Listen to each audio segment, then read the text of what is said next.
अहमदनगर लोकसभा मतदारसंघात भाजपचे सुजय विखे विरुद्ध मवियाचे निलेश लंके यांच्यात सामना रंगतोय। त्या पार्श्वभूमीवर लंके यांच्या स्वाभिमान जनसंवाद यात्रेची सांगता सभा काल नगरमध्ये पार पडली। यावेळी शरद पवारांनी एक खळबळजनक गौप्यस्फोट केला। बघूया त्या संदर्भात हा रिपोर्ट।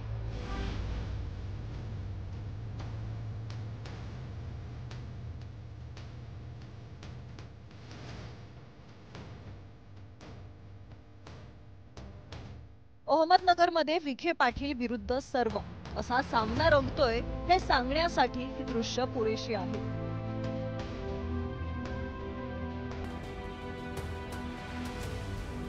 मवियाचे उमेदवार निलेश लंकेंची जनसंवाद यात्रेची सांगता शुक्रवारी नगर शहरात झाली।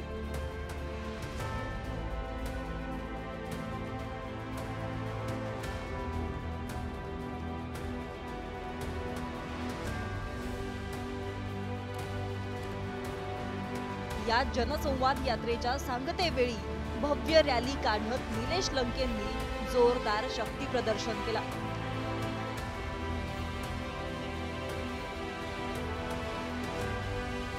या रॅलीमध्ये आदित्य ठाकरे, रोहित पवार या तरुण नेत्यांसह बाळासाहेब थोरातही सहभागी झाले होते। दरम्यान निलेश लंकेंना उमेदवारी देऊ नका असा निरोप एका उद्योजकाने आणला होता असा गौप्यस्फोट शरद पवार यांनी यावेळी केला।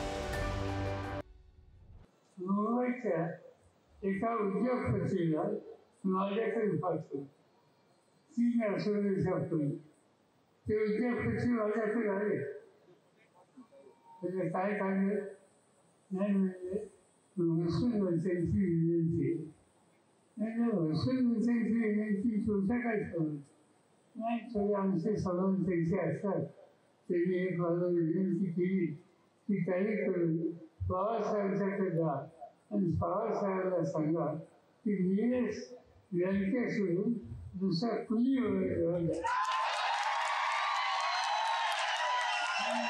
मला स्वतः केली। ज्यांना निलेश लंकेचं नाव आलं त्यावेळी त्यांची झोप लागली। त्यांनी जे वक्तव्य केले त्याला फार मदत होती। त्यांचा आतापर्यंत धंदा झालेला आहे, खोटं बोल पण रेट होतो। त्यामुळे मला वाटतं की त्यांच्या त्या विधानाला माझ्या दृष्टीने फार महत्त्व आहे। नगरच्या गांधी मैदानात पार पडलेल्या या सभेत मंचावर नेत्यांची तोबा गर्दी झाल्यानं बसायला खुर्च्या पुऱ्या पडल्या। मवियाचे उमेदवार निलेश लंकेंना एकही खुर्ची उरली नव्हती। मात्र लंकेंनी कशाचाही विचार न करता मंचावर एका कोपऱ्यात बसकन मारली। ज्याच्यासाठी सभेचं नियोजन तोच व्यक्ती खाली बसल्यानं याची जोरदार चर्चा रंगली। यावेळी रोहित पवारांनी सुजय विखेंचा जोरदार समाचारही घेतला। तिथे याच पक्षाचे कर्तव्य जामखेडचे आमदार काय सोशल मीडिया व्हिडिओ टाकतात, केस कापताना नाव्याकडे। अरे 40 वर्ष मी केस कापले तर व्हिडिओ काढण्यासाठी काय? आमचे केस कोण कापू राहिले? काही दिवसांपूर्वी माझ्याबद्दल ते बोलले, मी फक्त सोशल मीडियावर फोटो टाकतो।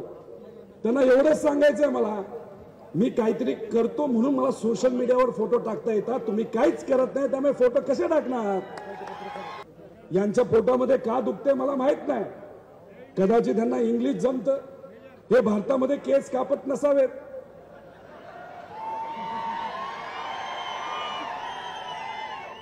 पण हेच वक्तव्य जर तुम्ही मोदी साहेबांसमोर केलं असतं, गेल्या सभेमध्ये पोलिसांनी तुम्हाला ढकलून बाहेर काढलं, आता जर केलं तर तुमचे कॉलर पकडतील आणि बाहेर काढतील, अशी परिस्थिती आहे। शरद पवार आणि विखे पाटील या कुटुंबांमध्ये जुनं राजकीय वैमनस्य आहे। प्रत्येक निवडणुकीवेळी पवार विखे पाटील असं वैर उफाळून येत असतं। त्यामुळे निलेश लंकेंच्या निमित्तानं पुन्हा एकदा पवार विरुद्ध विखे अशी लढत रंगत आहे असा प्रचाराचा मुद्दा झालाय। पवार आणि विखे पाटील संघर्षाची सुरुवात कधी झाली यासाठी इतिहासाची पानं चाळावी लागतील। नेमका पवार विरुद्ध विखे असा वाद काय आहे पाहूया। 1991 मध्ये नगरमधून काँग्रेसकडून बाळासाहेब विखेंऐवजी यशवंतराव गडाखांना उमेदवारी मिळाली। 1991 मध्ये बाळासाहेब विखे पाटील अपक्ष लढले पण त्यांचा पराभव झाला।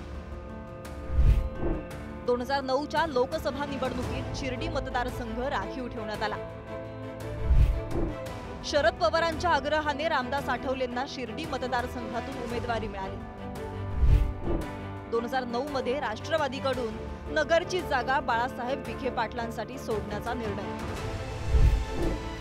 मात्र 2009 मध्ये अचानक अहमदनगरमधून राष्ट्रवादीनं उमेदवार दिला, त्यामुळे बाळासाहेब विखे पाटलांची खासदारकी संपुष्टात आली। 2019 मध्ये अहमदनगर मतदारसंघातून सुजय विखे काँग्रेस अथवा राष्ट्रवादी लढण्यास इच्छुक। पवारांनी नाही जागा काँग्रेसला सोडली ना विखेंना राष्ट्रवादीची उमेदवारी दिली। अहमदनगरमधून सुजय विखे भाजपच्या तिकिटावर लोकसभेत आले। शरद पवार साहेब आमच्या जिल्ह्यामध्ये आमच्या विरोधात प्रचार आले नाही, हे तर मग मोठी बातमी होईल। विखे विरोधात प्रचार करणं हे त्यांचा धर्मच आहे। माझी काय इथून काही माझा फॉर्म भरलेला नाही, तशी काही इथून निर्णय करत नाही। उगाच स्वतःचं महत्त्व दुसऱ्या माणसाला नाव जोडून वाढायचं हे काही शहाणपणाचं लक्षण नाही। राष्ट्रवादी अखंड असताना आमदार निलेश लंके यांनी वर्षभरापूर्वीच सुजय विखेंविरोधात लोकसभा निवडणूक लढविण्याची तयारी सुरू केली। मात्र राष्ट्रवादीत फूट पडल्यानंतर लंके अजित पवारांसोबत गेले, पण ही जागा अजित पवार गटाला न सुटल्यानं लंके यांचीही पंचायत झाली।